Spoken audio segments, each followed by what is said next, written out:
This episode of This Agile Life has been brought to you by BrilliantAgile.com, providing Agile and Scrum training, consultancy, and personnel.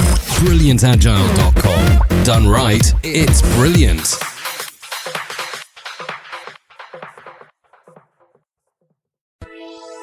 Released on Monday, September 21st, 2015. This Agile Life, Episode 100. First Agile Experience.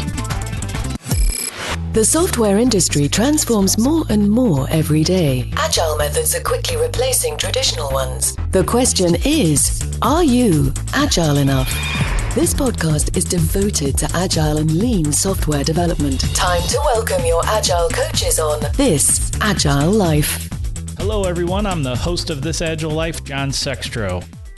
On this very special 100th episode of This Agile Life, all of the hosts sit down to share their first experience with Agile. The good, the bad, and the ugly. Ugly projects, that is, not ugly hosts. I think you got that meaning, hopefully. First up, we have Nate Mackey. Nate has been with the show since our very first episode, and I always look forward to talking with Nate. Hey, Nate, how are you? I'm doing just great. How are you? I'm doing wonderful. It's great to sit down with you on the 100th episode of This Agile Life and find out a little bit more about how you got started with Agile. Yeah, pretty amazing that we've made it this far. 100 episodes. Oh, now, does that count the fact that we were zero indexed? Yeah, this is officially 101. But I think for the sake of the listening audience, we'll sweep that under the rug. Fair enough. Okay. So how did it all begin? What's got you started with Agile? Well, for me, it started with a failed project. We were doing a project for our best client at the time. I was working for Synchrony then, and I was leading a project, was also a developer, and had tried it the best way I knew how, which was to have a very technical developer who could write specs that developers could read, write all the specs, tell the developers exactly what to do, break the system out into layers, have everybody build their part and put it all together at the end, and it should just work beautifully. And It did not work beautifully. And what should have been 1 or 2 weeks of final testing ended up being 3 months of massive repair work, and a good portion of it because we had a developer who really did not know what they were doing, and we didn't figure that out until pretty late in the process. So I figured at that point there had to be a better way. I had run into some other people who had talked about extreme programming and had started looking into it, and finally sat down and read through Kent Beck's book, Extreme Programming book, and said, this is exactly the right way to do things. So that was 2003. We talked the same client that we had the failed project for. We talked them into trying it differently this time, and they were on board, and we tried it out. And we went by the book as much as we could.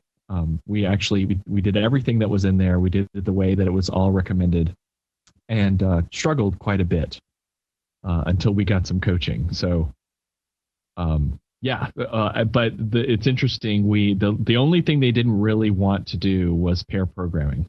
Everything else, everyone was on board, but pair programming was the last to come along. And was it the client that didn't want to do the pair programming, or was it the developers that didn't want to do it? It was the developers. The client was up for whatever we wanted to try. It was the developers really who just didn't understand how that was going to be helpful. Did they share any insights into why they felt that way? Yeah, I think it was the typical, we'd be a lot more effective if we all just do this on our own. We can move a lot faster. I don't really need help from anyone else. I'll call you over if I need you, and we'll pair, when we need to work something out. But for the most part, I'm good to go. And yeah, this all makes sense to me. Let's move forward. Sounds like you started with the extreme programming a lot of the engineering practices. Were you also using some of the practices with the card creation and small stories and all of that sort of thing initially? We did. We didn't. Some of the things we didn't quite understand, so we didn't use them. The some of the card, I think the interfaces, using cards as interfaces and to describe messages, we didn't quite understand what Kent was getting at with that. But pretty much, yes, everything that was in there, the planning game that was there. Kent even recommended having a tracker be part of the project to kind of do some administrative work, and we got somebody involved in that. So we were doing as much as we could by the book. Was it a night and day difference? Or I know you said you struggled, but it was interesting that you had a client that you did it the old way with, and then a client that you did it the Agile way with. So what were some of the differences? To me, it was a failure, but ultimately we got the work done. We had smart people, and we were able to fix everything, and they had a successful project. It was just a couple of months late.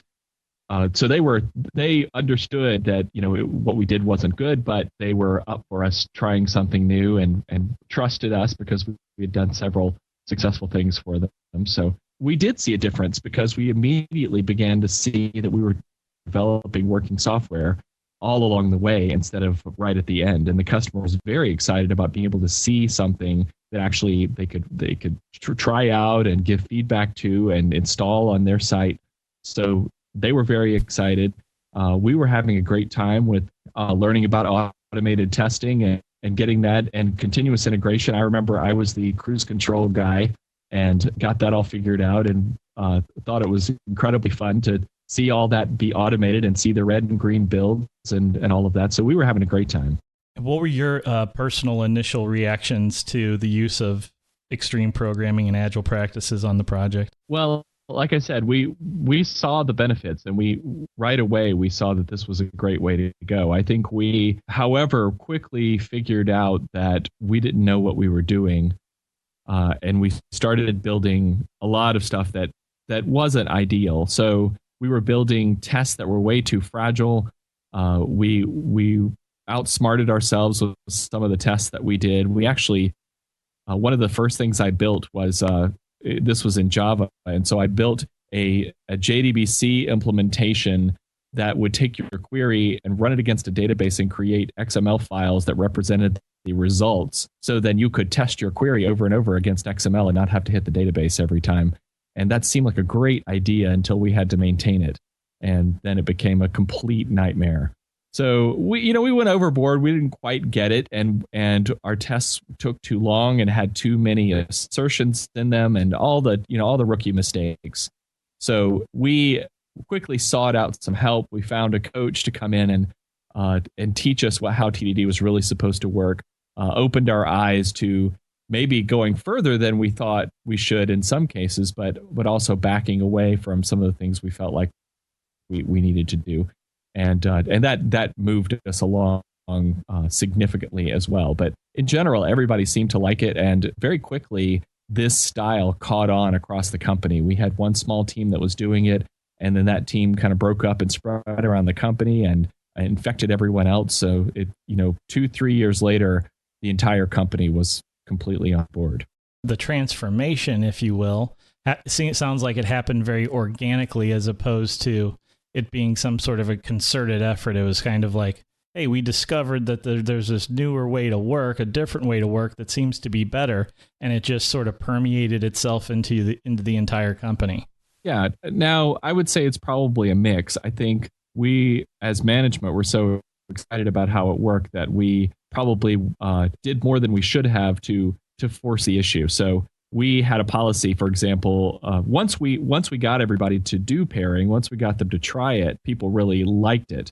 And our conclusion was, hey, developers don't want to do this naturally. You have to make them do it. So in the beginning, we actually had a policy that every team would only have half as many computers as they had developers to work on, just to force them to do it. And there was some backlash to that was fairly significant. It took me a while. I was totally on board with that, and that was a lesson learned for me. Was it doesn't make sense to force people to do these practices. They need to buy into them. They need to understand what they're about. They need to understand the value, or they're just simply not going to do it. And you're going to end up losing good people over it. That was a big lesson. So you think you would have done that differently? I do. I think if I could go back, that a lot of it, like I said, worked itself out. And I think that if we had given the pair programming a chance to do the same thing, if we had let the teams make the mistakes that they were going to make if they didn't pair, and use that as a, hey, this is an experiment. Why don't you try this out, see how it works? But I think we could have avoided some issues that we had later on. But I think we learned that lesson pretty quickly, because probably about a year in, we stopped that policy and basically let the teams decide, do you want to pair or not? And over time, they all decided that's what they wanted to do. If push came to shove today, would you do a project and use what I would consider more traditional methods and say, we're no agile practices at all, or do you think that that'd be almost nearly impossible just logistically? Well, it's interesting. About a couple years after we did the project, we ended up with a project for a large military contractor where we thought, we can agilize anything. And when they came in and they gave us this particular project, a basic project was write automated tests for an API that another group is developing. And so we were just writing the tests, and we tried very hard in the beginning to make writing tests test-driven. And you can do it, but it doesn't add a whole lot of value. And we figured that out. And after a while, we said, you know what? This probably makes more sense to do in a more waterfall fashion. Here's the list of things we have to do. They're fairly atomic. There's not a lot of sharing of information or code in between them. Let's just crank through these, create your basic project plan, and walk through them. And that was what we had to do. So when it comes down to it, I think if there were a project where it made sense to work that way, we could do it. But we haven't found too many. What do you think is the biggest thing that you maybe learned throughout your travels as an Agile journeyman and a practitioner through all these years? The big thing for me, kind of going along with what we said already, is that people need to buy in to whatever you're going to do. So our company has been asked to do Agile transformations for other companies because they see what we do. They walk our spaces, culture programming together, and the big screens with Kanban boards on them, and they say, that's what we want. Make us do that. And we have honestly given that a try, walking in and just saying, okay, here's the right way, everybody do this. And it just doesn't work. It just, you can maybe get some benefit out of that. And over time, if you stick with it long enough, you can probably get enough buy-in to make it work. But for the most part, what we found is, even if we sold a small group of people, it doesn't really catch on.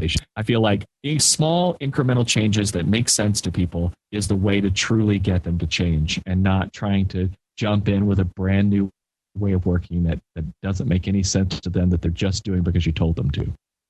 That's excellent information to share with the audience. And I have one final question for you, Nate. Where do you see the future of Agile heading in the next 3 to 5 years? Well, my hope is that these lessons that we've learned will also start to become the reality for a lot of these other organizations, because we've just seen too many examples where people come, whatever it is, and say, here is the way, this is how everyone is going to work. And we've also even seen some companies that try to invent their own Agile methodology and force everyone to do it. And it just doesn't work. And ultimately, it creates a backlash that makes people feel like Agile doesn't work at all. So I see it going two ways. One is you have a complete backlash across the industry, and all the people who love project plans and love estimates and being able to track things start to gain traction, and the pendulum swings the other way. Or people realize that the lessons that were learned in Japan and all the other places that have tried Lean and Kaizen is that you make the changes in a way that fits within your process as it is today, and you get better and better. And maybe you work toward a more agile way of operating, because it will work. It can work if you have enough full buy-in and culture change across your teams. But that takes time, and it's not something you're going to walk in and be able to do. So my hope is that's the lesson that we learn. But my fear is that the pendulum's just going to swing the other way, and we're going to end up fighting the same battles we were fighting 10 years ago. So hard to predict, but I see it going one way or the other. I certainly hope it doesn't go the bad way. We'll have to keep fighting the good fight to make sure it doesn't.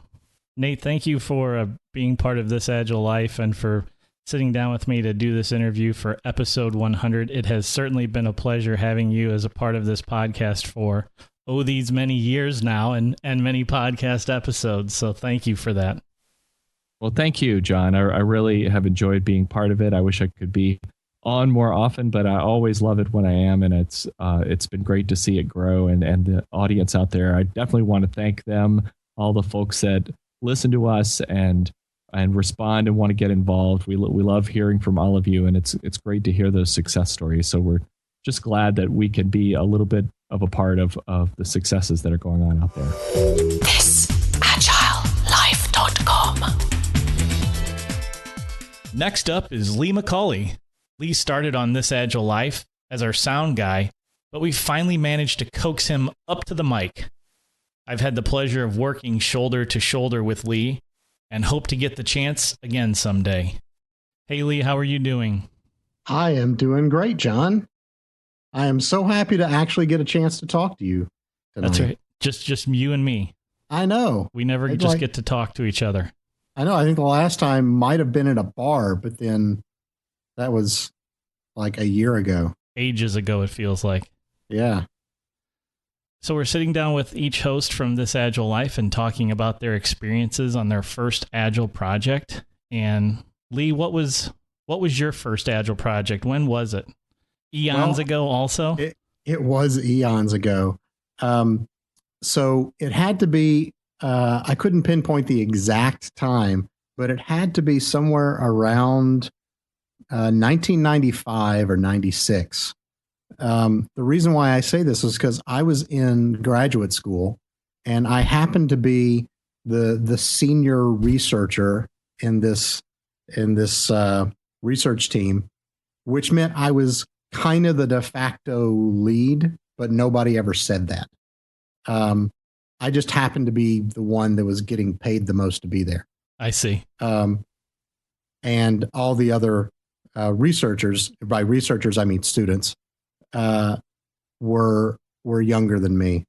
So I had just read these two awesome books by Kent Beck and Martin Fowler.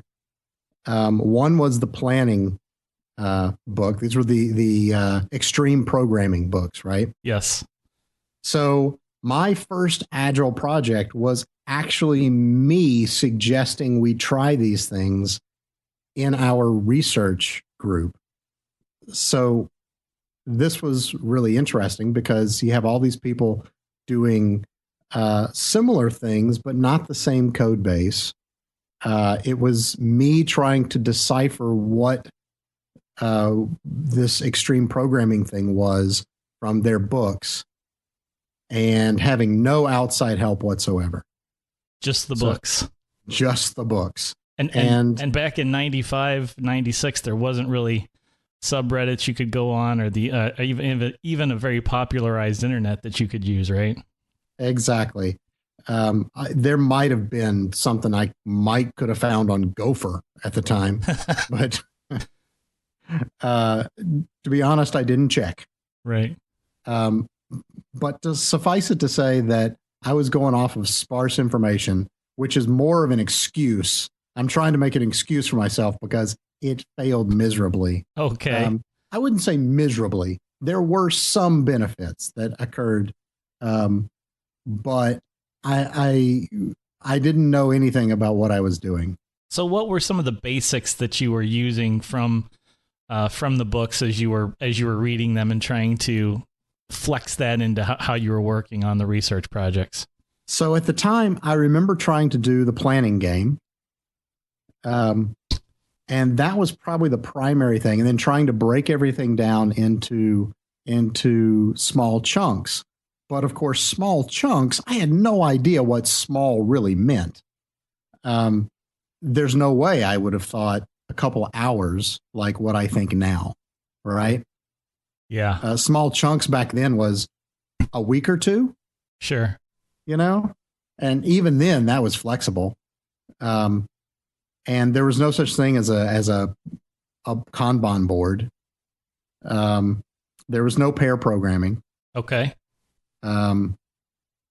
It was planning and small stories and see how it goes. Were you writing on 3x5 index cards at all, or trying to organize things and using index cards? We were using the index cards, which I wrote it all down on index cards, and it worked really well for the planning part of it because we could see what we had.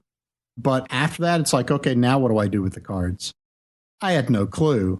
So I now had this stack of cards. Gee, what am I supposed to do with this? What were some of your initial reactions to what you were reading and how it was working for you? I got some small glimpses that this could be a really good thing if I knew what the hell I was doing.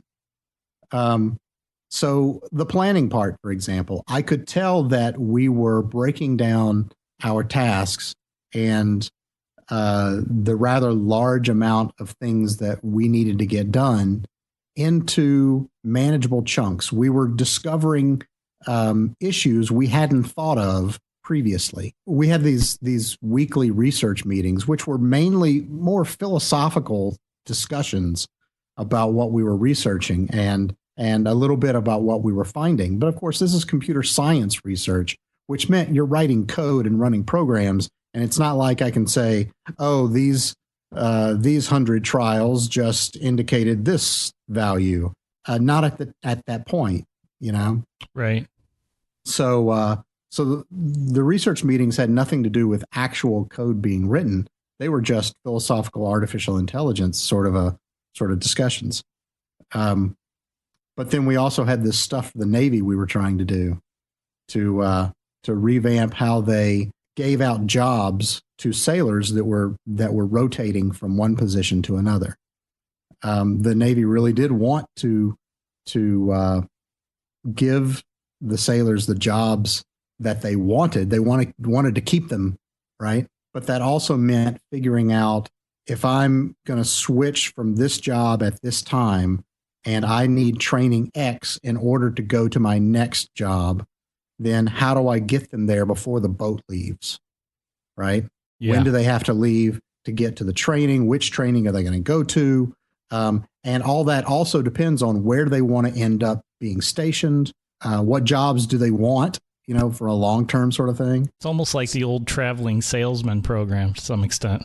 Exactly. It was very much, there were two main components. One was a scheduling sort of a component to figure out that thing. And there was another component where at the time they would send emails to their, I forget what the term was, but it was basically the person that was going to help them get into their next billet. We thought we could get this system to read their emails and be able to handle 80% of the jobs, because they were all pretty much routine. If we could just figure out what the job was that they wanted and that sort of thing, then we could figure out the rest from standard scheduling algorithms. And, well, I won't say standard. We were trying to create a conscious system. So you were researchers after all, right? Exactly. So just using the same old stuff wasn't good enough. Right. Needless to say, there were lots of pieces to this thing. Was this your first time developing software?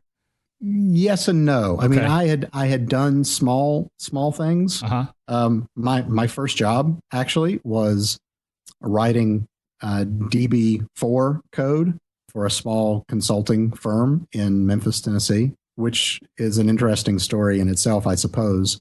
But it also meant that I was very spoiled because I never had to go flip burgers or any of that kind of stuff. I've coded all my professional life. It wasn't my first coding job, but it was the biggest job, right, that I had to do at the time. I asked that mainly because you had a perspective on other ways to do it. It wasn't as if the first way you ever tried to do software, tried to write some software for the computer, was following some Agile practices. Oh, no. Yeah. So you had done it, Wild West style, or somebody just barking orders style before you tried this way. Basically, yeah. And testing was, unit testing was completely foreign. And so what happened after that? Did you kind of have a journey of some projects that were non-Agile, some projects that were Agile before you finally moved into a position where you were doing Agile most of the time? After being a research assistant, I got a job teaching. So, and being a researcher as well, I was an assistant professor at the University of Memphis. And I did that for 6 years. So in that process, I found out that I don't actually get to write much code. Instead, I ended up leaving it to the students most of the time, which is a horrible way to do cutting edge software. Believe me. Let's take the least experienced people on the planet that can still actually write code and ask them to do the most advanced things possible. Sounds like a bad combination, to say the least. Yes. And not that they weren't awesome people, but there was a limit to what their experience could do. Of course, yeah. Yeah. After my research, or as a research assistant, after my attempt to do this and only seeing glimpses of something that I thought was useful, and it was way more overhead than the rest of the team felt was warranted, then I don't think I used any of those practices again until I got a job in St. Louis with the company I currently work for. And that was in 2008.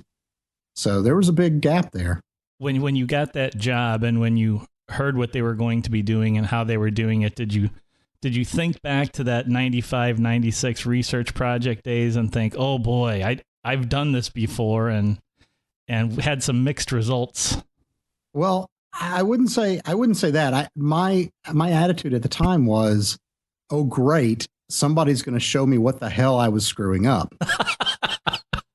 I hope that at least I acted as though, oh yeah, I'd heard those terms before in order to get the job. That was about the most I could say. Were there things that you had done where you still see value in what you were trying to do, and were you able to kind of feel that and maybe even articulate that to others at the time? I don't know. I think so. I think that when people ask, well, how is this thing working out? And I could say that I definitely feel like I had a better handle on the scope of the software we were writing. It was the first time I'd actually tried to even create a farther reaching sort of an outlook on what all the pieces were that needed to be built. In the past, I would just say, okay, here's a problem that needs solving. I'll go solve that. And then what's the next problem that needs to get solved? Oh, let's go solve that. There was no concept of and sure, you might have this vague sort of notion of where everything is going to fit in the long term, but there was never this concept of let's actually figure out what the pieces are and if there are any dependencies between different parts of this code that we're not seeing in just a quick overview. So I think that part I really could see the benefit of, and I could say, yeah, that's got some real possibilities. All right, Lee. Well, I'd like to wrap up our conversation by asking you to tell the future. And based on the trends that you see in your job and the work that you do and the conversations that we have here and all the things that are going on in industry, what do you think we're going to see changing or evolving in the world of Agile in, maybe the next 3 to 5 years? I think there's going to be a reevaluation of what the term Agile actually means. This goes to the discussions that seem to be happening a lot on the internet now that I see about people saying, oh, Agile isn't working because of these prescriptive things. And I think that the term has gotten conflated and gotten hijacked to some degree. And so I think we're going to have to go back to basics to some degree and think about what is it that we really liked about the Agile Manifesto. What was it that is the core of that? And I think that goes all the way back to a culture of improvement. And if you start there, the rest is just best practices at the time, and with the total idea that best practices change as we learn more. To some degree, some people have equated this to kind of the scientific method, right? We're constantly having experiments and being willing to change the way we work based on the outcome of those experiments. And so to me, that is the heart of Agile. And I think the term Agile may even go away. And who knows, maybe somebody will come up with some other term. Right. But the heart of it, which is this, how do we constantly improve the way that we write software? To me, that's what the future is going to hold. And I guess that's also my optimistic nature, that that's what it's going to hold, as opposed to it's going to go all to crap. I think you've got quite a beat on it. That's an excellent prediction, Lee. Lee, thanks for taking some time to sit down with me and give us some history on your background. And it's an honor and a pleasure to have you as a host of This Agile Life. Thank you very much, John. I always enjoy talking to you and all the guys and girls. ThisAgileLife.com. Next, we hear from Natalie Simonson.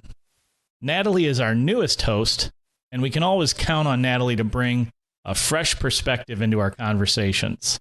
That is when we can tear her away from her raids in the world of Warcraft. Hey, Natalie, how are you doing? Good, thank you. How are you, John? Oh, I'm doing really great. I'm glad you could take some time to sit down and share your experiences as you got started in your Agile life. Thank you. I'm happy to be here. So what was that like? What was your first Agile project experience? Well, there was some drama to it. Drama. I love drama for podcasts. So I was the organization that introduced Agile. I was not part of that at the time. And so it was announced that our IT department was going to take an Agile approach. And I was in a different organization at the time. And our organization's leadership basically told us, let's make this fail. So like a good little minion, I was not always, sort of like, I wasn't in full support of it, but I wasn't sort of very destructive with it either. Then I got assigned to a project in my role. My role at that time was the cross between a product owner and a product analyst. And I instantly fell in love. So I felt like a traitor. But so over time, I actually, while I was on the project, within the first, I think, 6 or so months, I decided that I wanted to be part of this and actually moved organizations into a Scrum Master role. As due to my experience on that first project. The thing that really struck me, having been in product development for about eight or 9 years prior to that, was the approaches that we were taking fixed all of the heartache and anguish, for the most part, that I had experienced in product development the 8 years prior. It was like the lights went on. It was that aha moment. Angels were singing. It was fabulous. So this is interesting because you were part of, you kind of had people that you reported to that were telling you this is not going to work. Agile is not going to work. Agile is going to fail. And we should help it fail a little bit. And then as you got into it, you were like, this is so great that you guys are all wrong and I love Agile. Yes. I was so excited about it. And I started to become a somewhat of a change agent within my own organization, basically saying our leadership is wrong. This actually works. We need to educate up and try and try and make them see the light. And footnote to that, the leadership that the specific person that pushed for that is no longer part of that organization, and we are still Agile. So I guess we proved him wrong.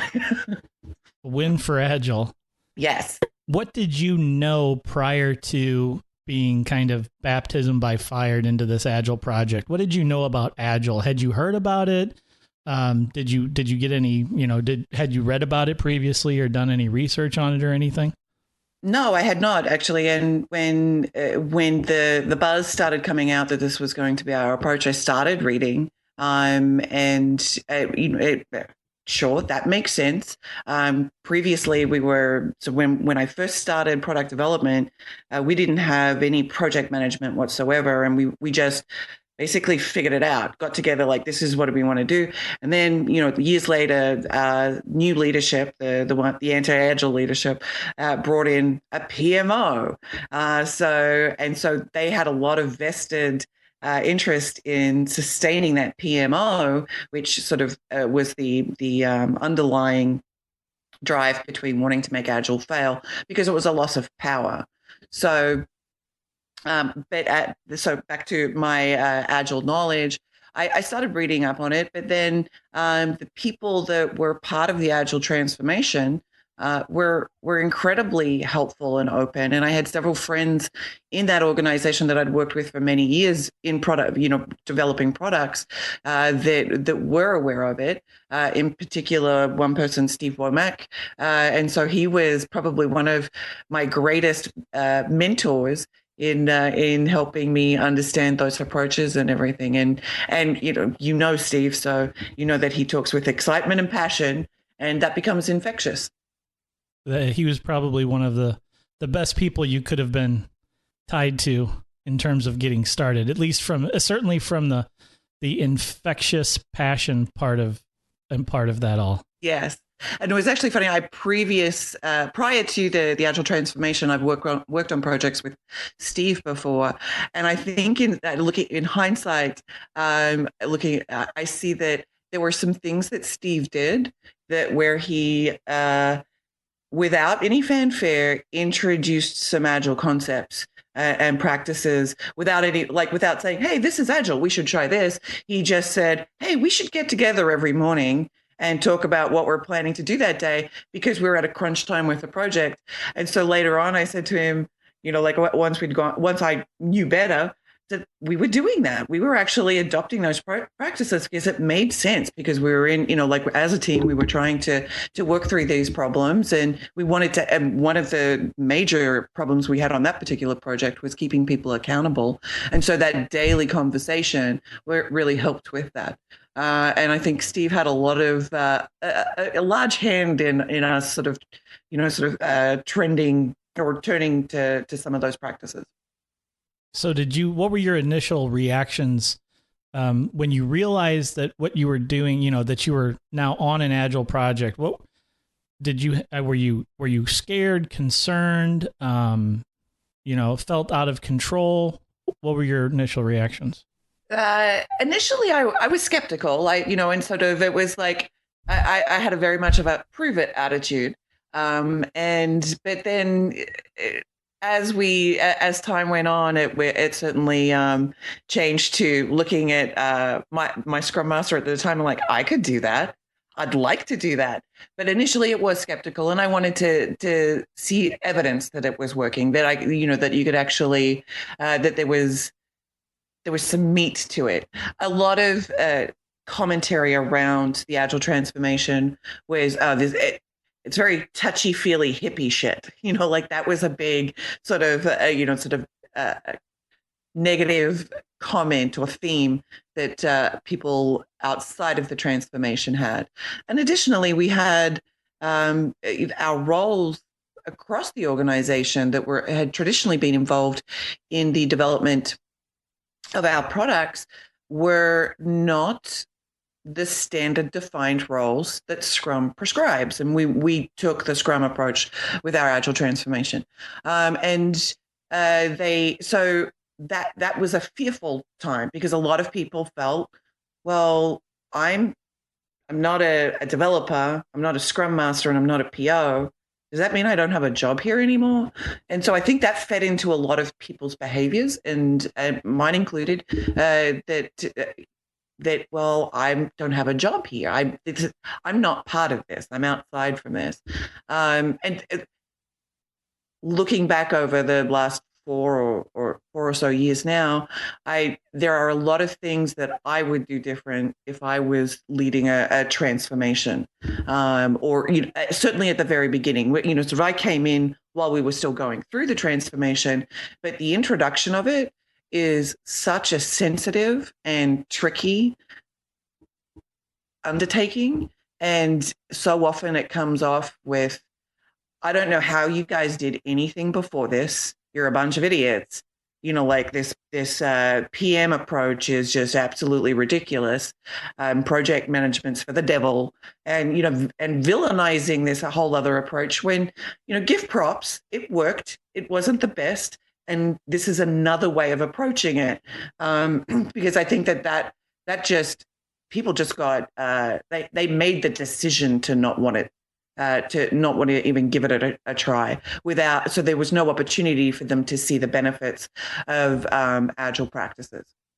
Those sorts of comments are things that should be reserved for people just like me to say and use on a podcast to incite strong emotions in people, but should not be part of a real business transformation where people's jobs are affected and people are scared and concerned about being able to feed their families. You have to be a little bit more considerate of how you're going about some of those changes. So yeah. you mentioned the hippie shit, Natalie, as you described it. Why do you think that was a negative, that getting people more in touch with feelings and emotions as it relates to the work that they're doing is negative? I mean, you just look at the industry that, software development, people don't want to say the F word, right? So feelings. Yes, the feelings word. So that was, because they say the other F word a lot. They say the other F word, the real F word, a lot in software. Oh, okay. Yes. Well, yeah, I'm a big offender there, but and then the other thing is that so a lot of the things that we talk around Agile and being a servant leader and the personality traits that go along with this, that people were not part of traditional management. We're not a traditional style that that we had a lot of command and control people. They wanted, I am ruler of all I survey. So, that also fed into the loss of control feeling that people were, managers were shut out of teams and weren't supposed to be in those teams. And so they're like, well, what do I do now? And there wasn't a lot of thought put into how they manage differently now. Rather than saying, you just can't be part of this team. Your focus now is not the day-to-day task management of a person on a team. It's now the overall health and growth of that person and your whole team, rather than being, sort of in the weeds with, the day-to-day tasks of every single direct report they have. That's an excellent observation. And if there are any managers that are listening right now, they should really take note of that, because that is the major shift that happens in a manager's job, is going from trying to hold people accountable to helping foster growth and innovation and creativity amongst people and teams. There's also a great opportunity there to become as part of a leadership team, and not just a leader for your immediate reports, is to be that person that a team can escalate to, and you can be their champion for blockers that they've not been able to make any progress on. There is a place for managers in an Agile environment. It just may look a little bit different from what sort of a more traditional culture would be. Okay, one final question for you, Natalie. Okay. What do you see for the future of Agile in the next 3 to 5 years? So I've looked at this, and actually I have thought about this because it's very sort of tied into my future of employment. Sure. And there's definitely a trend that I'm seeing that Agile experience, knowledge, and the ability to coach is more increasingly being expected as part, in addition to your core skill set. I see that growing. I see that as agile practices become more and more prevalent, that people will not require agile coaches, scrum masters, that type of thing. And sort of my organization is testament to that. We've gone zero scrum masters, agile coaches, and I think that ultimately you would potentially get to a place where even that is not needed. But that being said, I feel like it's a long way from that, and so it would be probably towards the end of the 5 years that you would start seeing that, or at least I hope so I can keep on feeding my kids. But because teams constantly change and constantly, every time you introduce a new team member, there's the potential to go back to, a highly underperforming team instead of a highly performing team. So, and sometimes they're so deep in it themselves that an agile coach can bring that holistic view. But that is definitely one trend. The other trend, which I'm not a huge fan of, is the MWOP trend, making money with agile processes, and the prevalence of more and more tools to measure your agileness, and the thought that one approach can actually apply to all teams. This was something I was just talking to a colleague of mine today about, that that it's, if you think about agile like you think about situational leadership, that's what you need to do, because every team is different and every individual on that team is different, and you can't just apply the same technique and the same approach to every single team and think it's going to stick. Well, we'll have to pull this recording out of the archives in 3 to 5 years and see how many of your predictions have come true, Natalie. I can guarantee you there will be more agile products out there for you to buy to make you more agile. Excellent. I can't wait for that day. Natalie, I'm so happy that you've been able to be part of This Agile Life, and I'm really pleased that you were able to provide this interview for our special 100th episode of This Agile Life. Yay! Thank you. This has been a great year for me, and being part of This Agile Life is certainly a highlight for me. So thank you for inviting me to join. ThisAgileLife.com. Amos King is up next, and he's another host that's been with the show since the first episode. There's no guy I'd rather have on my team than Amos. His mix of humor, irreverence, and software agility are unique, to say the least. Hey, Amos, how's it going? Great, John. Did you hear about the kid who got arrested for building a clock?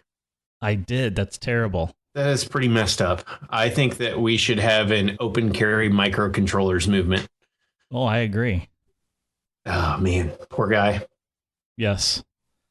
Life is a real pain in the butt sometimes. Yeah, it seems like the more nerdy you are, the more you get hit with this stuff, I think. Could be. Well, we're celebrating our 100th episode, Amos, and I'm here to talk with you about your first experience with agility. So when did the ball get rolling for you with Agile? What was your first Agile experience?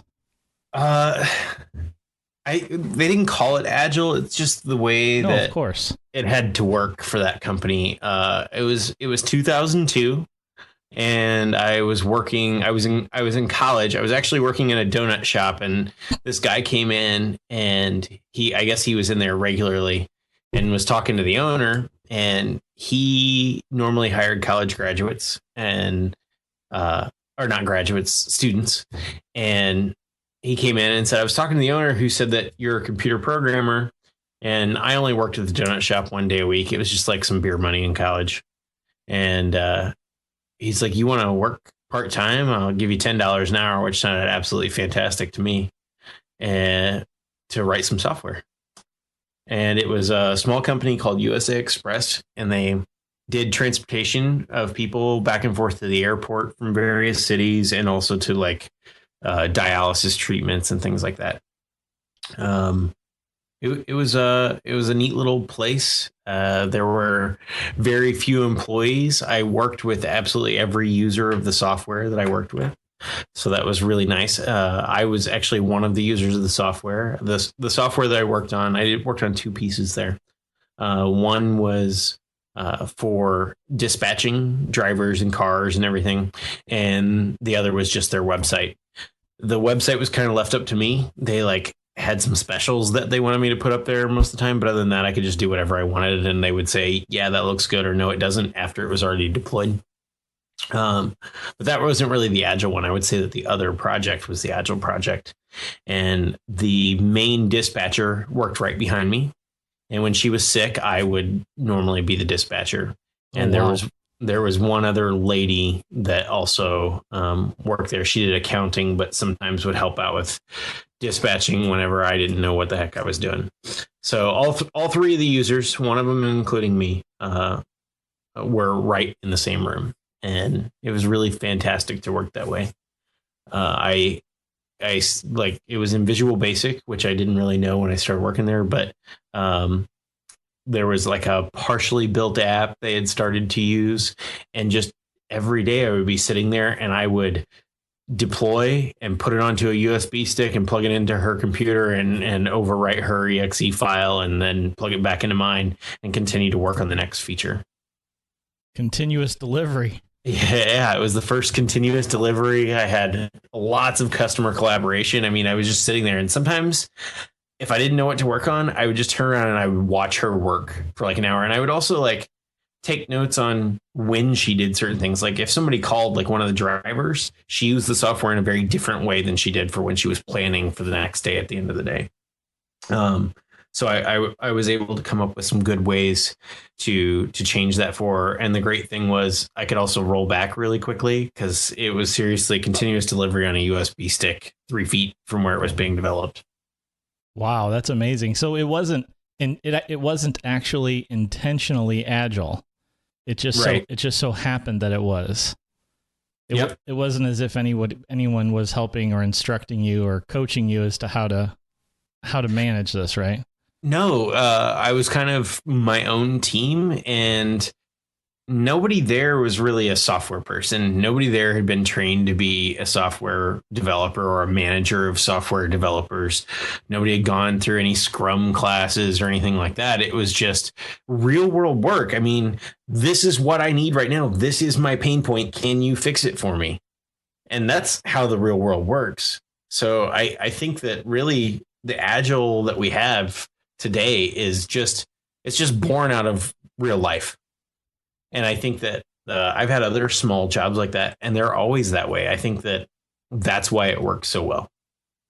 So when do you think was the first project that you worked on that was with a group of other developers, and it was can you talk about that time and how did that get started? What was that like for you, going from having done, this project, and then I'm sure other projects along the way, and then finally to something that was a truly organized Agile, officially Agile project? Full-time Agile project. So I helped write some chat software, a client and server for the Navy. It was the first time that I came any place that they called Agile. I had done some side work for a startup that they called it Agile too, but it was really just a buzzword to them, I think, more than anything. So yeah, I started working on that Navy project. I walked in the first day and we paired nearly 100% of the time. We were doing test-driven development. We were having morning stand-ups. It was the first time I had ever had morning stand-ups. I at least called that. I mean, we had meetings. I worked for the Postal Service, and we had a morning coffee meeting in between the cubicles that was like, hey, what's happening? And I guess that was a stand-up, but they didn't call it that. So it was the first people who were trying all these different things and calling them these things. We had weekly meetings with the customer and did like a weekly planning. It was very hard iterations. And I really liked it. We spent a lot of times, and that's where my first introduction to retros came from. And I really think that is what made people more agile than anything, was that self-reflection of what did we do and how can we do better and what small change can we get there. And I think that focus on the retro and what we could change actually helped me focus on that same thing in the software of, hey, where are we? Where do we want to go? How can we get there with the next small step? Tell me about how you felt the first few days of being on that first Agile project. I mean, what were your immediate reactions, since this was, I'm assuming that at least working in this manner was new to you? Were the concepts new? And then if they were, how did you feel? The only thing that was really new to me, like the stand-up was a new concept by name, and it was a little more organized than the one that I had at the post office. It was more focused, but I would say that the only like big thing that shocked me that I hadn't really heard about was retrospectives. Because I had heard of pairing and I really wanted to try it, but I had like very limited chances to do it. It was more like when I really needed some help, somebody would come and sit with me, or I'd go sit with somebody else, instead of it just being, this is the norm and working by yourself is not the norm. For me, I'm a social creature and I just wanted to learn and soak everything up. So I think pairing was really good for me. It also helped build my own confidence, because when I first came to this company, I was really worried about being the dumbest guy in the room. I was afraid to say anything. I always thought all these guys are smarter than me. Every idea I have is probably worthless. So if I had an idea and it wasn't, and I started to say it and they were like, well, I was like, okay, never mind, probably wrong. And I was dropping it. But because I was pairing with them, I would see the evolution of the software and I would realize, hey, I should have pushed that a little more, because now we're going back to that idea that I had.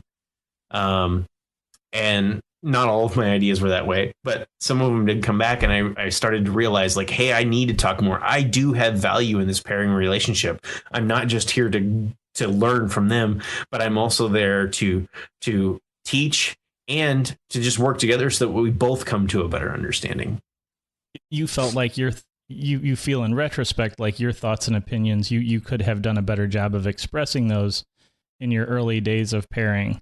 So that's maybe something that you're telling us that you could have done better. Are there other things that you think, in hindsight, retrospectively, that you feel like you could have done better as you were getting started with Agile, and you wish somebody maybe would have given you some direction in that area? It's kind of the stuff that I push for a lot. Making smaller stories. It was really that project. I was on that project for a very long time, where not everybody on the project tried to, but where I really started trying to make stories smaller. And I would also say be willing to add stories as you're working. It took me a long time in that project, and for everybody on that project to feel like partway through the iteration, or through a story that you're working on, you could be like, you know what, this really needs to get done too, but it doesn't really belong here. At the beginning of when I was working there, we would like scope creep stories until they were gigantic week-long things, where really if we had split it off, more people could have been involved and we could have spread out that work and really gotten done faster. And it took us almost a year to figure that out, even with people who had been doing it 6 months, a year, 2 years longer than I had. The thing I really love about small stories, and I've been working really hard with a team I'm working with to make small stories, is that it just gives you a positive. I hit the pellet lever, and I got some positive endorphins running through my body, and it breeds the fact that you want to do that again. You want to complete another story, and when they take really a long time, it's not as rewarding. So small stories is great advice. My other favorite thing about small stories is it takes a lot less time for you to add a small story on the fly than to add a giant story an hour later and you're trying to remember all that. And there's less what do I want to say, like leeway back and forth on what that story could mean, or the acceptance criteria that you might have missed in the story, that really started to come out whenever we would add them on the fly, instead of like waiting till next week, say, hey, I really think we should work on this that I thought about on Tuesday and it's Friday now. I just wish that there was software out there that was simpler to create a story. And I have racked my brain over and over to try to figure out ways to make creating stories simpler, whether that is me writing new software or figuring out how I can utilize current software that's out there to make it simpler to like spin off a story like that and keep moving forward. And I think that's where most people have pain points in even wanting to add a story while they're working, is that a lot of the software out there that we use to manage our projects and our stories is painful to add a story. Amos, I have one final question for you. What do you see for the future of Agile in the next 3 to 5 years? I see a lot of changes. I think that that there's been a lot of focus on smaller stories for one thing, and no estimates. And I think that they kind of go hand in hand. The smaller you make your stories, the more consistently small your stories are, the less you ever have to worry about how big a story is, because you just add them all up and that is your estimate. So I hope to see that keeps going, because I think it's a good positive move. And then on the flip side, unfortunately, I think there will still be people out there who aren't doing Agile because they love it and are trying to change it. I think they'll be trying to package up things and figure out how to sell certifications for their package. Well, Amos, I'm very pleased that you could share a little bit of the history of your first experience with Agile, with our This Agile Life listeners. And you've been with This Agile Life since the very first episode, right? All the way back to episode 0. I think I might have suggested the name during one of our meetings. You indeed did come up with the name. As we were kicking around ideas, you came up with the winner. I don't know if I'm happy or sad about that. No, actually, I've been very, very happy. It's great to be here. You guys are amazing. Going out into the community and meeting people and sharing our experiences and hearing their experiences back has been really, really good for me and in my daily work, and sometimes for my sanity just to vent with you guys. Yeah, I'd like to personally thank you and say that it's been a pleasure having you as a host of This Agile Life for 100 episodes, and for also being there to help with, the venting stuff and talking through ideas and working through the rough patches when it's hard to some days keep things alive and keep things going. Well, thank you for coming together and saying, hey guys, I think it would be fun to do a podcast, because that I think has been one of the most instrumental things in how I've moved forward in my career, is being a part of This Agile Life. So Joe, just for you, it's Oktoberfest is coming up. And so Mother's Brewing Company out of Springfield, Missouri has an old school Oktoberfest, and it is a fine, fine drink. And it says it goes great with brats, vegetables, cabbage. So it's right up my alley. There you have it. Amos's 100th episode pick. This AgileLife.com. Next, you'll hear from Craig Buchek. Not long after we started This Agile Life, we realized that we needed Craig on the show. He'd always stop us in the office to share his thoughts about the latest episode. We finally told him that we wanted him on the show to share his opinions, and boy, are we glad we did. Hey, Craig, how you doing? Hey, John, doing pretty good. Glad to be able to sit down with you and talk a little bit about your first Agile experience. We're doing this with all of the hosts, and I'd love to get your perspective and find out a little bit about your history. So why don't you tell us, what was your first Agile project like? I came to Agile before really I was doing projects on any teams. My first recollection of doing any Agile practices was calling my friend Bill Edney up and having him pair with me. I actually paid him his going rate at the time was $60 an hour for 4 hours to pair with me on some JavaScript stuff. And so it went really well. I don't recall exactly where I learned all the Agile techniques and how I came across it. It may have been the extreme programming books at the bookstore. Probably more likely just reading articles on Slashdot. At that time, I was one of the early Slashdot readers and read it daily until like a couple years ago. So I probably came across it there. So did you know when you worked with your friend, what was his name, Bill? Yeah. Did you know that what you guys were practicing was something called pair programming, or did you guys just get together? No, it was something that I had heard of and wanted to try out.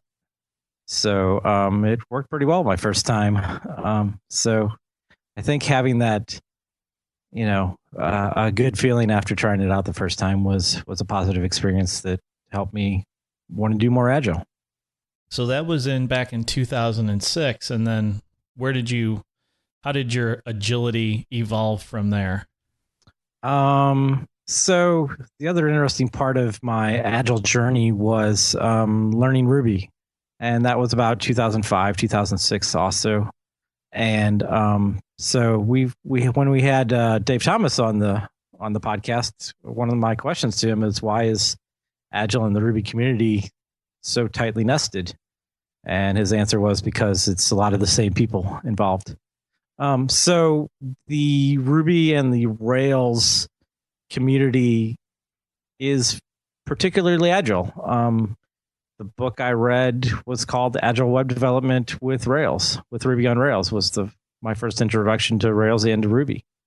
So, they were already teaching some good skills, test driven, or at least testing was definitely a part of Rails that you didn't skip.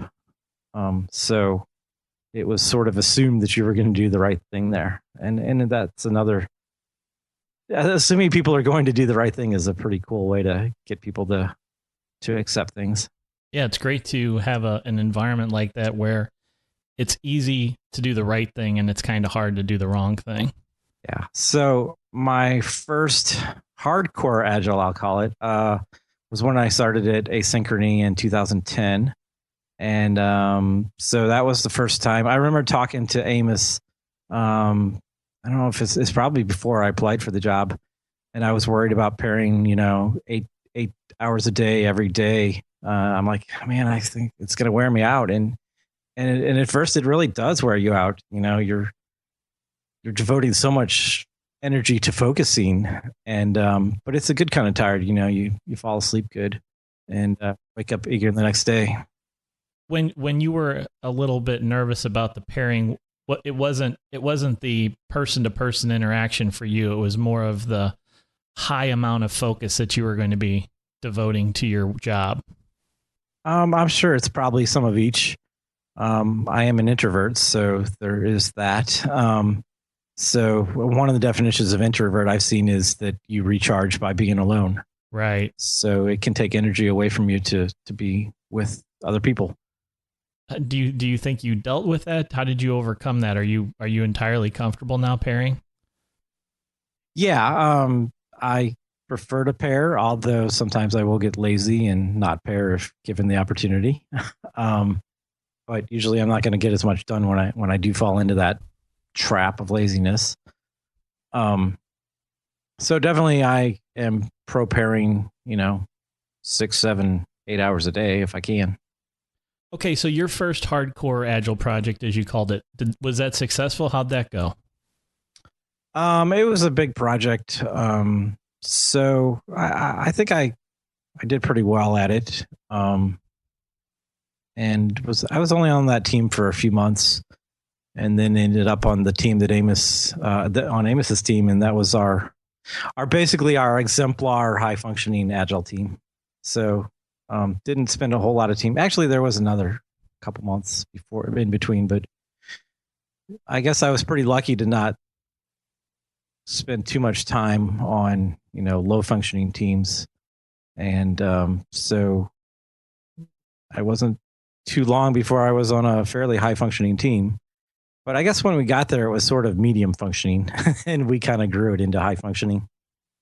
You started off with pairing as your first engineering practice. What were some of your initial reactions once you were on this full-fledged Agile team, and how it was run with things like stand-ups and retrospectives and demos, etc.? Everything just seemed to make sense at that time, but I think I had already bought into the Agile mindset by that time, having read a lot of things, read a lot of articles, especially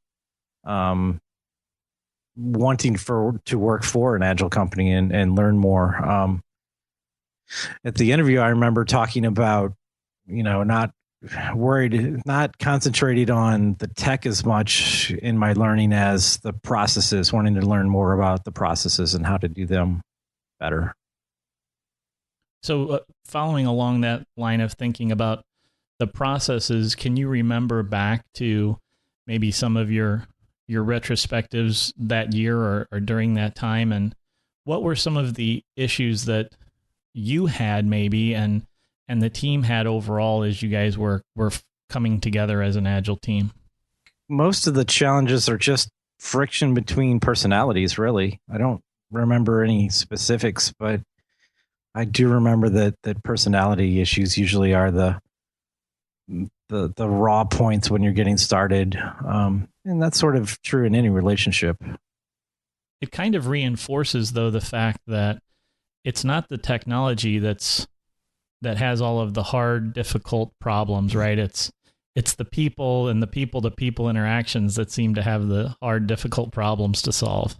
Soft skills are hard. You got that right. Craig, are there any things that you know today that you wish you had known back on those early days of that that project back in 2010 or whenever, when you were really getting into it hardcore, that maybe you could have used to do things better or smooth out some of the rough spots? Probably just the fact that, those soft skills are the important ones is probably the most important thing that I would have liked to know better. And I remember, when I was in college and people talked about networking, you have to network to get jobs and networking. And I didn't understand it, and since I didn't understand it, I couldn't follow that advice. Even if I understood it, I wouldn't have known how to be good at it. So, the advice I can give is to try to be better at people skills and empathy. But, hearing that advice when you're already not understanding that is going to be difficult. But you got to try. Knowing sometimes is half the battle. And maybe if you had known, though you would not have necessarily known how to solve those problems, you would have just maybe had sort of a higher realization that there was an area in which you needed to focus, and you could have devoted more of your time to understanding those problem domains better. Yeah, exactly. Like I talked when I interviewed for that job, that I talked about process, but I didn't know I needed to focus as much on people skills. All right. Well, that has been a good historical retrospective look back on your beginnings with agility, Craig. And now the real $1 million question for you, the one that the whole audience has been waiting for, is where does Craig see agility moving in the next 3 to 5 years? What's in your crystal ball as you gaze deeply into it? So I expect two trends to continue. One is the watering down of Agile. Oh, no. That's already started. Everyone calls themselves Agile, and very few are doing a very good job of it, or even headed in the right direction sometimes.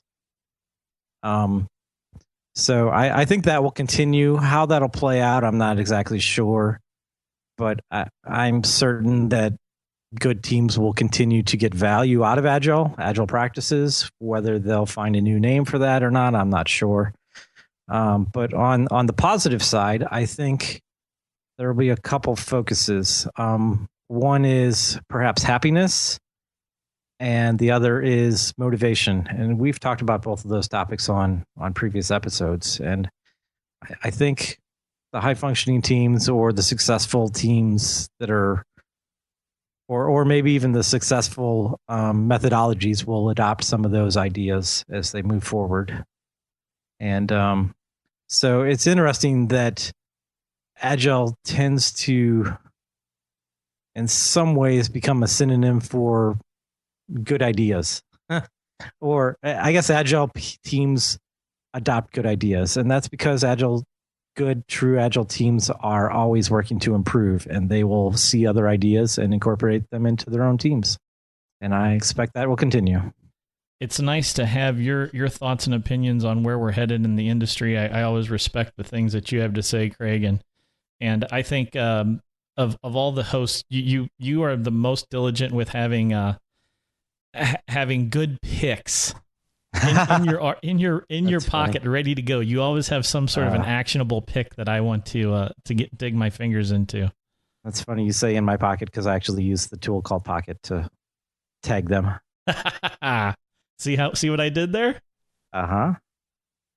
Well, Craig, I want to thank you very much for being part of This Agile Life. It's been a pleasure having you as a host, and hope that we will continue this relationship for many episodes to come. Yes, thanks for having me, and congratulations on making it to number 100. ThisAgileLife.com. The only host to have his own Twitter hashtag, Jason Tice. Jason is another host that's been with us since the beginning. We've listened to Jason go from Mr. Evil Architect and Mr. Big Enterprise all the way to one of the most well-respected voices of agility in the industry. Hey, Jason, how's it going? Hey, John, it's good to talk to you. Long time, haven't had a chance to sync up in the past few episodes. Well, you've been so busy. Yeah, I've heard we got some feedback and a new trending hashtag called Too Much Tice. So, but that's impressive because you have your own hashtag. Wonderful. Yes, I don't know if that's a good thing or a bad thing. Oh, it's all good. Well, I'm glad you could take a few minutes out of your busy schedule to sit down and talk with me on this special occasion as we celebrate our 100th episode of This Agile Life.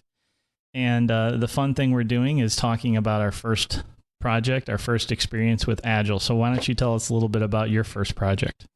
So my first true experience with what I think we call an Agile project was in, oh boy, you make me think here. It was actually in early 2006.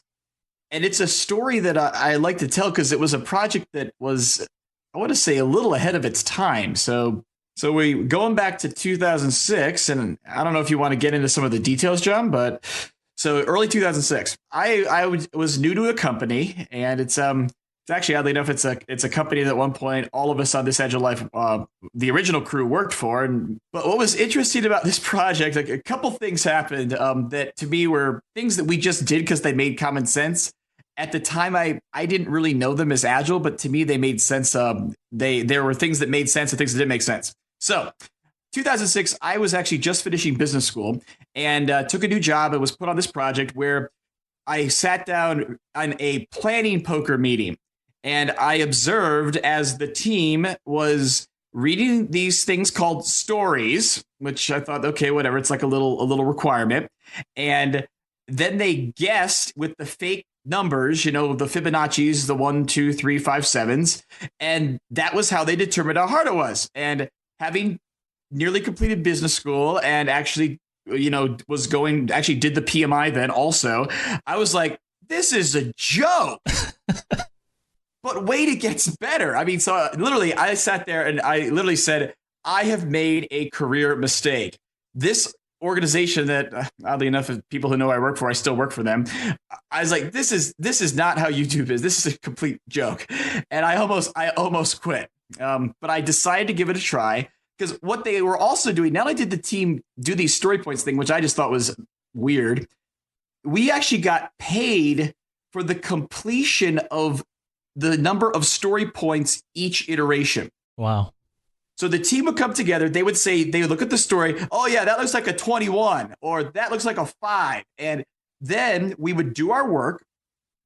And at the end of the sprint, or we call them iterations then, we would do a demo. And if the client thought we did the work and it was acceptable, they would agree we could invoice them at the XPU level. So not hours, not a time-based formula. It was actually an effort-based formula based upon the XPU.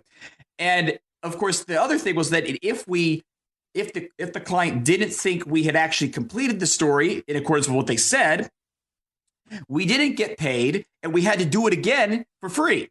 Oh my.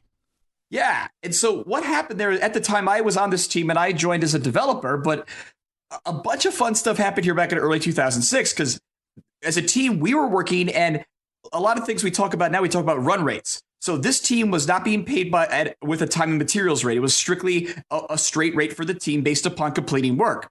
And so at that point, we had autonomy within the team to basically do whatever we needed to do to make sure we got our work done, and the client would pay us in accordance with those XPU that we agreed to for the story.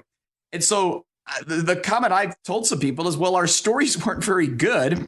And so we would go to stand up and I would be like, hey guys, I know we want to code, we want to write tests, we want to get some stuff done today, but does anyone want to go work on the stories to make them better and actually work with the client to flush out the ACs? And some people were kind of interested, but other people said, yeah, I just want to go code and stuff. And that's all cool. So I said, fine, I'll go work on the stories and get on the phone for like 5 hours and figure out what we need to do. So when we go over the story and we make that commitment, we'll actually get paid for it. So it was interesting because it really allowed us as a team to self-manage and to allow anyone on the team to step up and do what they thought was the best thing to provide value for the team. Fast forward now, we've got people like Daniel Pink, walking around talking about, this idea of, results-oriented work environments. And we talk about that we want to get beyond the evil billable hour, which says, we want to maximize our time working on code because that's what we're being paid to do. This was back in 2006, and we were actually working as a whole team, and we had autonomy from our client to basically just do whatever we needed to do, including work with them, as long as we could deliver working software. So that's quite interesting because first of all, it's an interesting start to a project. And then that's an interesting billable method is to bill on those XPUs. I've actually never heard about a project that worked that way. Yeah, and I know some people have done it like where they run cycle to in the no estimate space. Some people will run like a cycle time analysis on a story. You like pay per story units, but it's based upon the actual cycle time data, not based upon the guessed estimate in XPU from the planning meeting.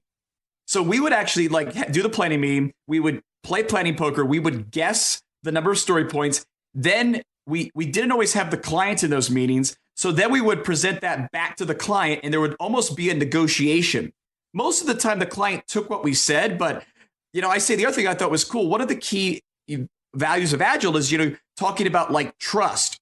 And what I think this also showed is that our client was really working with the team as a partner, and they were extending trust to the team because, John, you've talked about in your whole no estimates talk, you've talked about how one of the reasons to do no estimates is people could game the system. Here, if we had gamed the estimates and said that every story was a 21, or, we know it's easy, but we're going to say it's a 21, wow. We had autonomy and our client trusted. To be fair, to be completely honest, they might listen. They might know who we are. We respected them. So we did not do anything unethical.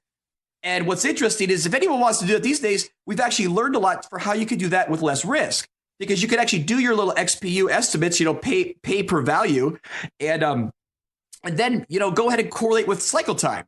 So if we say something's a 21 and then it only takes us, 30 minutes to get it done, that's a check and balance there. What's interesting is back in 2006, we weren't tracking cycle time whatsoever. So we just said, we think it's about a 5. Do you agree? And if they said yes, then we would commit to it. We kind of knew what our capacity was based upon those XPU. And at that point, it was interesting because we actually tried to do, I know one of the first spreadsheets that actually I found here is a kind of a forecast that actually has financials on it. So instead of just saying, we think we're going to get 20 XPU done this iteration, let's actually go ahead and do that little trick that I know I've talked about where when you put dollars and cents on metrics, some people start to take more notice. So we actually said, our goal this iteration is to, make like $8,000 in revenue. And at that point, that's our target. And it's one thing to say we're going to try to get 20 units done. It's another thing to say we're going to try to make $8,000. And then in our next, we do our demo. Our client tells us what they're going to accept. And we're like, oh man, we missed up a few. So we only earned $5,000, and those are probably some low numbers, but I'm just kind of talking about the concept here. So Jason, I'd like to go back to something that you touched on as you were kind of introducing getting into this team for the very first time and coming in with your fresh business school degree and sitting down and seeing these guys doing planning poker. And you said one of your initial reactions was, boy, I need to get out of this place. So was that a real reaction? I mean, was this your sort of first introduction, the very first introduction to the idea of agile software development? Not really. I mean, so to be completely transparent, before I transitioned to that role, I was actually like helping to lead the introduction of some test automation in a prior job. And at the time we were doing literally, a big like 4-month software release, but at least we were trying to write automated tests for our work. So if I had to go back in my career to say, what was the first time I did something that I could trace back to being a documented agile practice, that had to actually probably be back in about 2003 when I got one more. You make me think here. That was 2003 automated testing, but in the late 1990s, and there's the individual in the St. Louis area. I'll mention his name. His name's Kyle Cordes. Works for a dev company called Oasis Digital. They sponsor our local Atlassian group.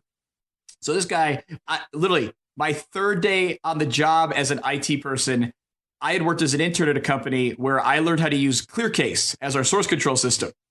And this guy Kyle, he picked up on this very quickly because I was helping. We had one of those people Amos likes called a build master. All the person did was do builds.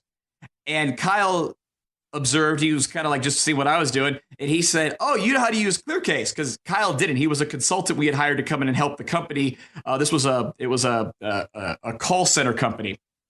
And what Kyle had done is he had gone in the back and he had gotten an unused workstation and had put it under his desk and had plugged it in and it worked. So it was on the network, and then had set up this thing called Ant on it, and then said that, hey, you know how to use ClearCase, right? So I said, yeah. He's like, well, can you figure out how to give me a ClearCase view that will auto update anytime someone checks in a new change? And I said, oh, yeah, that's easy. We just got to set the view parameters up or the config spec for the view up like this. And then literally you could actually write there were ways to write queries there that would say, what's changed since the last time you queried the view? And I was like, Kyle was like, that's great, because then I could use that to trigger this thing called an automated build. So literally, my funny story I tell sometimes at Agile conferences is on the third day of my professional career as an IT professional, I was sitting down with a consultant and we were setting up a shadow IT environment to do automated builds that was running on a reclaimed box that we got from the storeroom and put under a desk. And we just plugged it into the network and it worked. And if you're in any type of an IT management role or InfoSec, you're saying wrong, because we did all these things that we should have never been allowed to do by policy and security. But I did them on about the third day of my professional career in IT back in the late 90s. So I don't know what to say there, because that's an automated build, which I thought was pretty cool. Yeah. And at that point, to his credit, Kyle's still around the St. Louis, Missouri area. He's got a great little company called Oasis Digital. They're a custom dev shop. So, and they're out helping sponsor our local Atlassian group. They do Jira boot camps, not to give him a commercial here, but again, he's in the space and I happened to bump into him on my third day of working in for a company. And I was like, okay, I'll help you out. So Jason, if you can go back to your project you were talking about in 2006, how did that end up? Was it a success? It was the one where you were billing at the XPU level. It's interesting because that company, it still operates in this manner. It has the idea of moving people around from time to time. So I was on the project for a period of about 5.5 months when all this went down. And there's one more story I got to tell because it involves David Anderson, and And then I moved on to a new project, and the project continued, and the team was just kind of doing this incremental. We work with the customer. We agree upon our amount we're going to be paid for this work. We do that literally every 2 weeks. So in terms of something that I've actually am presenting on now at conferences is this how do you write good contracts and how do you set up good business partnerships that really respect both the client and the team when you're doing agile development. I mean, we had this in place back in 2006. So the project continued. The software was in prod. I mean, it had bugs. We had to fix them, all that kind of stuff. It eventually, our support for it, the client kind of took it internal and they supported it. And at that point, we actually following that, the firm did win some future business or some other business with that same client. So obviously, I'm going to say that's a good indicator of success. Yeah, it sounds like it. But the one other thing that we did on that project, and it's funny, I have to wonder if Nate Mackey might have talked about this, because he sometimes refers to this as one of the first Agile projects that we did at the company, because Nate and I work for the same company. And Nate would have probably been involved before my time. But one of the things that I did that I think Nate would probably give me credit for was we were working in this like homegrown like work management system, to like write stories. And we actually had it display them in a big list. So you could change priority. It was not a precursor to an Agile tool, but it was homegrown and it was not usable. But it had a feature where you could print out story cards of all your stories and literally print them on big 8.5 by 11 pieces of paper. And so you'd have the story on the top and then you could put like details and acceptance criteria on the bottom. Well, so back in, again, the spring of 2006, we were having a hard time keeping track of what we were doing. So I said, let's print out all the stories on paper. So we did this. And then we found a string and we were like working in a cubicle area. So we hung the string up across the back of the cubicle. And literally what we did is it was a progress bar. So when we started our iteration, all the stories that we had agreed to with our estimates were on the left side, and we didn't have workflow states. But what we did is every day at stand up, we would incrementally move the stories across the clothesline, going closer to the right side where we could consider them being done. Oh, that's great. And Nate, who was in a leadership group at the company at the time, would bring like possible clients around to like give them a tour, and it became known as the clothesline of progress. In reality, these days, because of David Anderson, who wrote his Kanban book in 2010, we now call that a Kanban board. But we did this just because it made common sense back in 2006, and we were just a bunch of devs. And the greatest thing that I think about that is inspiring about telling this story is that it demonstrates, and it's a good sounding board to say what happens when a team has autonomy to self-manage. Because at that point, we didn't care. We were just, okay, let's throw the stories up on the wall, move them around. Is it done? Well, we don't know. And literally, we would slide the story backwards.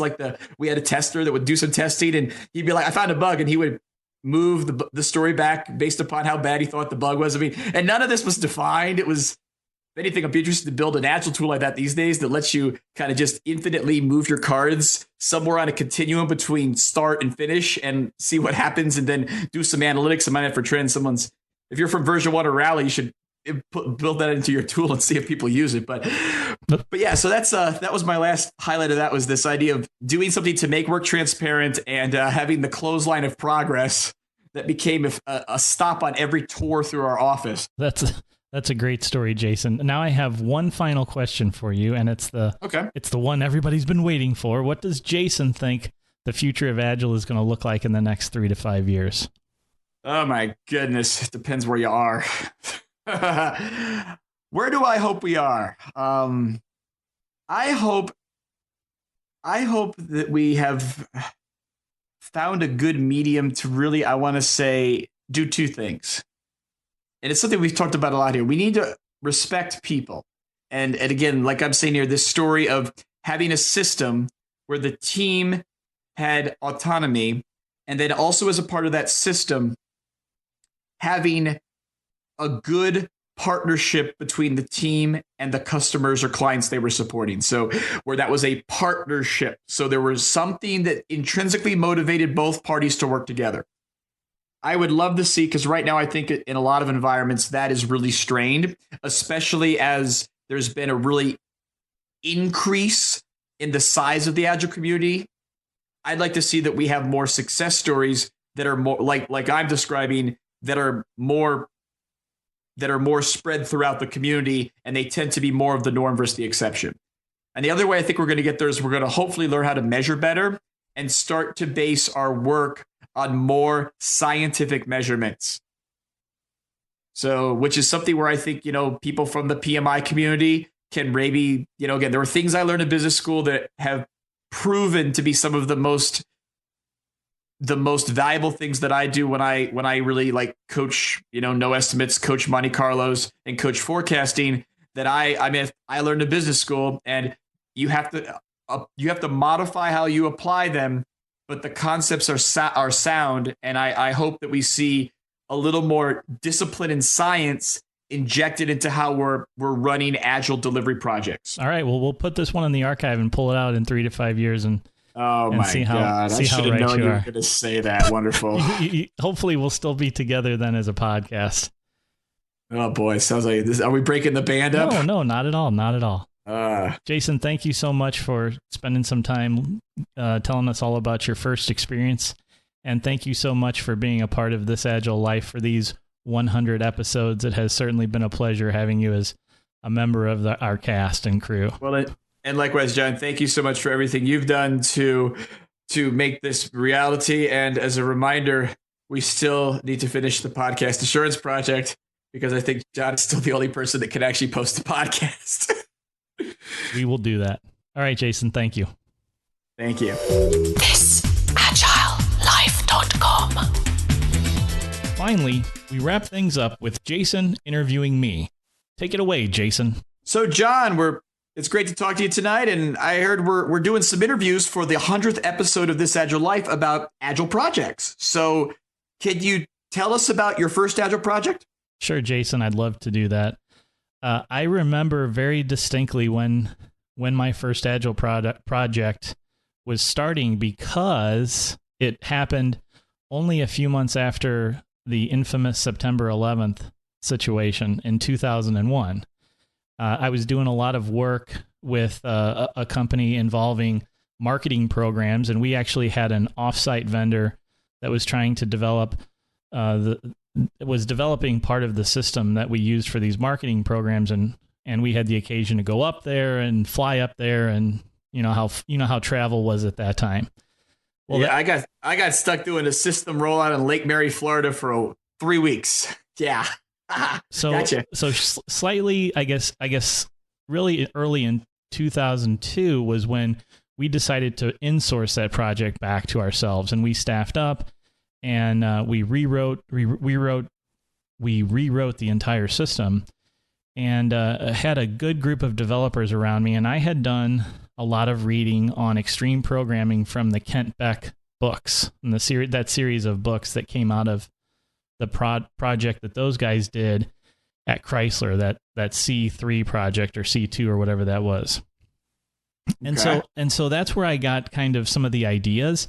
And then the developers that I worked with, they had some similar ideas. And so we kind of worked together to put some engineering practices in place. We tried to do continuous integration. We tried to put together a continuous integration machine, which was just one that we had, and we provisioned an extra one, from IT, and set it up on the network. And we tried to use it as our continuous integration system. We tried to do test-driven development, or at least we tried to do unit testing using JUnit. And we were learning all of this stuff on our own, though. And we've basically struggled quite a bit with a lot of the technologies and a lot of the tools.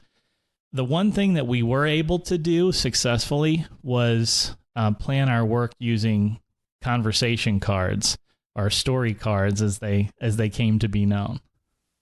So I got a question for you, because what you said is interesting. So did the sponsorship of your project know that you guys were kind of, figuring it out as you went along, and some leadership may not necessarily like that?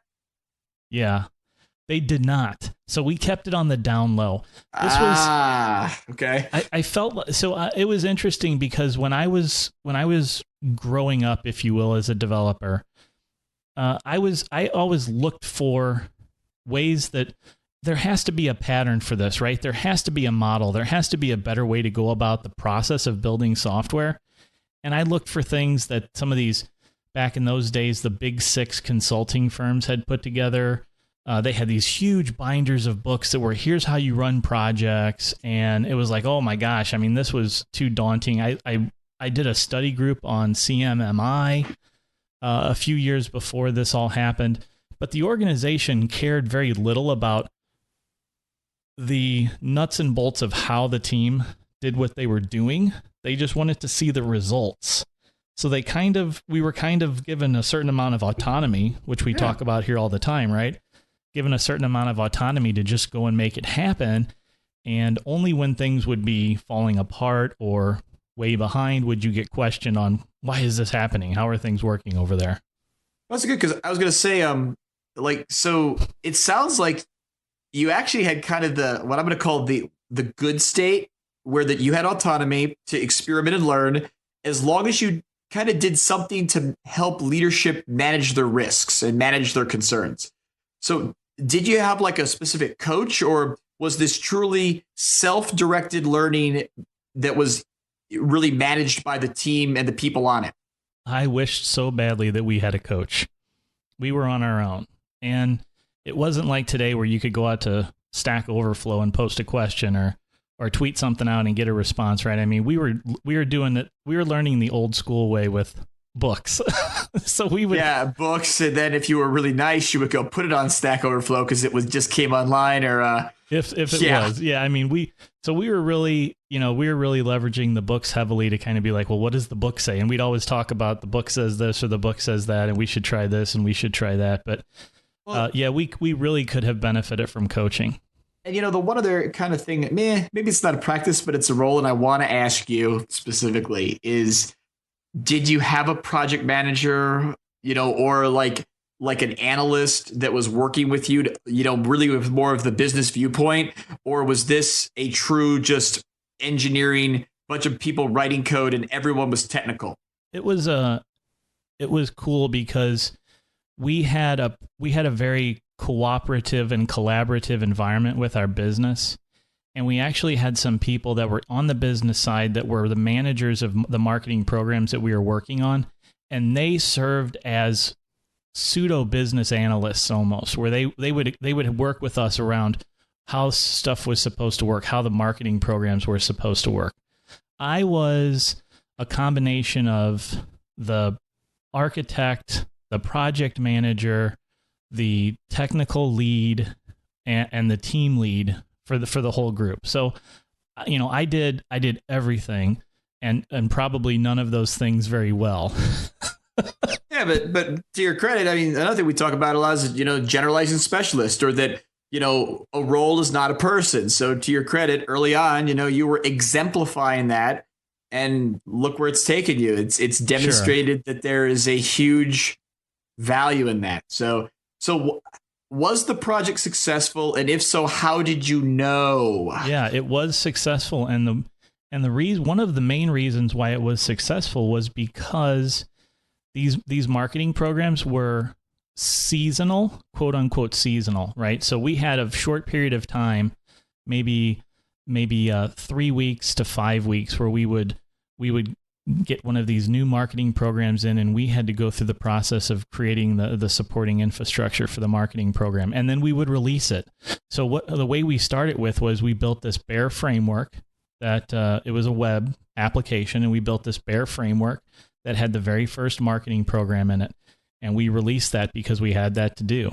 And then we just continuously evolved. And what was shocking here was that this was not because of our forethought, where we thought, oh, we should release the software all the time, right? It was just the nature of, we had to release it all of the time. Yeah, you had to get it out. And of course, that's where, it's funny, because how do you know it's successful or the software worked? It's interesting. We weren't doing Google Analytics either back then, I don't think. No. It was very interesting because I remember 10 years later, a guy that I ran into, he said, oh, I worked at that company. And I said, oh yeah, what'd you work on? And he mentioned the name of the project. And I was like, yeah, that's the project that I did.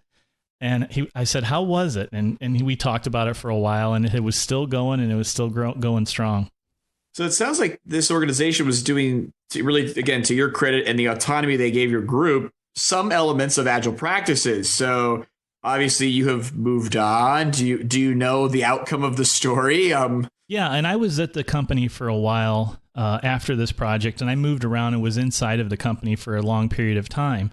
And what happened was there were other groups that were reading these same books and doing similar things. And it really started to snowball with some grassroots support. And the organization went ahead and went through its very first Agile transformation, mostly from a grassroots perspective. That hit some hard times about 4 or 5 years into it and stalled and kind of reversed. And I had left before it went bad. Do you know why? I don't know all the details of why. I have my own suspicions, but I won't share any of those. But I do know that company, and of course, Jason, when we're done recording, I'll share with you the name of that company. That company has... Oh, no, don't violate your NDA. No, because I have no NDA. I have no NDA. I just don't want to say it on the air. But so then that company had a pause, maybe a couple of years, and then they went out and hired people to come back in and do another Scrum-based Agile transformation for them. If you've studied like change management, if you could do it yourself, the change is so much less abrasive and aggressive than when you hire an outside firm to help you. So it's phenomenal to hear you had success internal. You even sounds like you had some adoption across the org, and then it's just literally. It sounds like a reorg, I'm going to guess, probably. Right, exactly. You hit the nail. Guys, I don't like this Agile thing, blah. You hit the nail on the head. You must use my sacred SLDC. Okay. So I guess based upon that, are there things that you know now that you wish you had known back then? Always and forever. I mean, I guess I wish I knew more about lean and how to use lean practices, because I think that there were things that I kind of did blindly at times that were wasteful. You know, there was a lot of speculative code that was written and, overgeneralization that maybe we did. And I think that maybe knowing more about lean processes and how you can adapt lean to a software development project would have been super helpful. Anything else? And experience with technologies and the tools. I mean, sometimes I think that is overlooked, but this was in a day when it just wasn't as easy as it is now to start up. We didn't have the IDE support. We didn't have a lot of the refactoring support. And I remember one time we had gotten pretty far down a path of a certain package structure in a Java project. It was this particular project that I was talking about before. And we decided we needed to reorganize the package structures. And it took like a week. And it literally, and today you could do that in 5 or 10 minutes. Yeah, you'd write a curl script with a curl script with the regex that would go through your Java code base and like look for the package name in the top of all the files, and then do a global search and replace. Yeah. Yes, actually, I have a book about like scripting like that, and you know where it is right now? Holding your monitor up. No, it's in my closet on the air vent to like force the air conditioner to blow further down the line, because I don't care if the closet's hot. So how did others on the team react to Agile? Like, it sounds like you guys were just hanging out doing things again that made sense. Yeah, we didn't call it that. We called it extreme programming. So everyone was really supportive of it and on board, and it was new stuff, it was exciting stuff. We'd go and talk to friends in the department about it, and it was a lot of fun. So we had a great experience. Yeah, that's it. You made me think of something like really meta there, is that, what I like about XP is that it says programming. And if anything, you can push that back at me, John, because I don't, I'm very much about measurement and kind of, value streams, not a whole lot of technical stuff, programming anymore. Just that's where I've kind of pivoted to. would we be in a better place if instead of having Agile, which has opened other things that are needed and the whole focus on people and respect and empathy, if we, I don't know, maybe we had an Agile programming here, we kept the P word in there, that would make it where we don't simply neglect all the technical things that you do need to focus on for this to work. Yeah, I don't think it necessarily gets overlooked or neglected. I just think that it's viewed within the context of the overall picture of what is required to develop software, and programming is a huge part of that, but it's not the only part. So I think it gets its fair due. Where do you see Agile in the next 3 to 5 years? I think you'll really like this answer, Jason, because we're going to implode. Yeah, you know my mode of operation, right? I throw really we're gonna fire everybody. Yes. Exactly. That's the way I go. I go ballistic off one end of the spectrum, and I overdo it, and I'm like, fire everybody. And okay, Donald. Yeah, you're fired. No, not that. I'm gonna deport everyone. So here's 30 days. Here's what I want to see happen. Here's what I think will happen. I think that there's going to be a schism in the Agile community. Big word, right? That's a $5 word, schism. Schism. There's going to be a break between the people that are Scrum and the people that are other, whatever you are.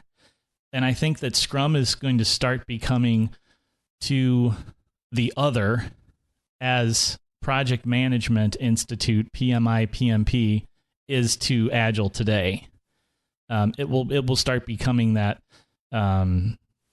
big brother, structured, silly structured thing that people maybe start with as a way to get going. But then they quickly realize that there's ways to lean out the process. There's overhead in the process. There's overhead in splitting things up into certain roles. And so what I think is going to happen is that you'll have people that still do Scrum because it works, and it's not too hard to get started with. But what you'll see is that other groups will start to pull away from that into this other space, which is going to be, I think, much more focused on lean and lean product ownership and lean startup with a flavor of Agile engineering practices wrapped around it. That is my prognostication for the next 3 to 5 years. Where will David Anderson be in all that? In Sweden or wherever he lives. And most importantly, since it's an episode of This Agile Life, number 100, where will Joe Barnes be in all that, right? Oh, Joe. Yeah, I don't know. He'll probably be the new host of This Agile Life. Yeah, awesome. 3 to 5 years. That's okay. We need to have Joe on again, so. But listen, John, I think that's all the questions we have for today. I thank you for sharing. Thank you for interviewing me, Jason. It's been a pleasure being a part of This Agile Life for 100 episodes. And of course, thank you for your efforts to bring it together and make it happen. So it's been my pleasure. I've loved it every step of the way. We'll both go and keep living this Agile life. This Agile Life is brought to you by a community of Agile developers and coaches aspiring to spread the word about this groundbreaking approach to software development. Join us at thisagilelife.com/community.